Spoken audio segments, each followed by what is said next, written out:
Okay, this is part 4. Okay, this is our 2 front windows. When they were first installed, they looked horrible. The trim was not right. This centerpiece was not right.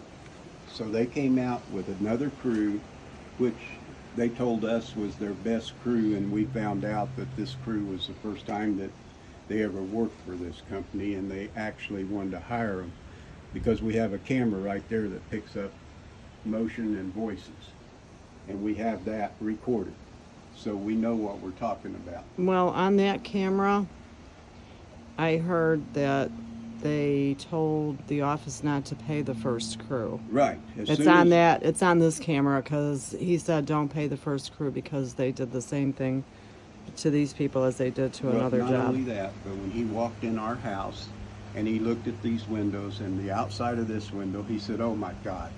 And he walked in and he looked, and the windows wouldn't go up and down. The locks, you couldn't even unlock them or lock them. And he said, "Hold on." And he came out here and he called the company and said, "Don't pay these window installers." And that's what's on They our did camera. the same thing to the Satterfields that they did to someone else. Right. Previous. Okay, so anyway, this is all, they fixed this window by covering it up with trim and pieces. They put extra trim.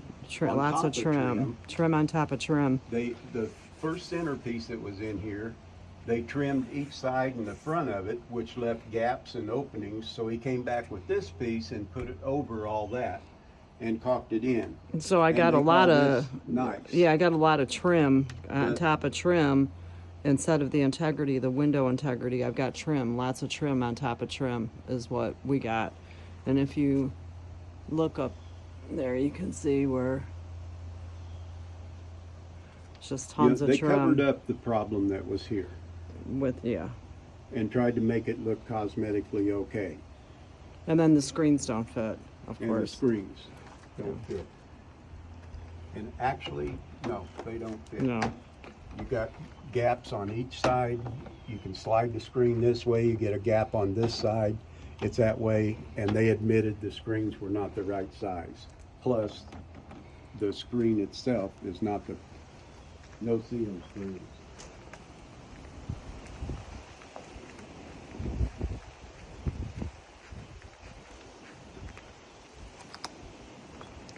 This is one of the bedroom windows that we didn't want to take you into. Where the lip is on the inside to open it, we had a big bend in it. He fixed that, but it's still all burgered up on the end from the heat gun. It does not look like new. Yeah. You can see how the trim,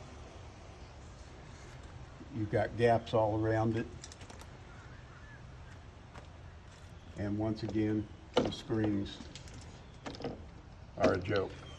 And this was one that it's hard for me to open. I can't get out of it, and it doesn't have a slider in the room either we ordered. We wanted a slider for the other window on the wall over there, on the south wall. I could see in it. And we didn't get a slider. We got the same situation. A window I can't open, no slider. Yeah. It's not what we ordered. And these windows are easier to open than what they were. They worked on them. But still, we're dealing with a lady here. Yeah, that's the screens. They're a joke. Okay, let's go around and show them the block window. Okay. Okay? Okay, we'll have part 5.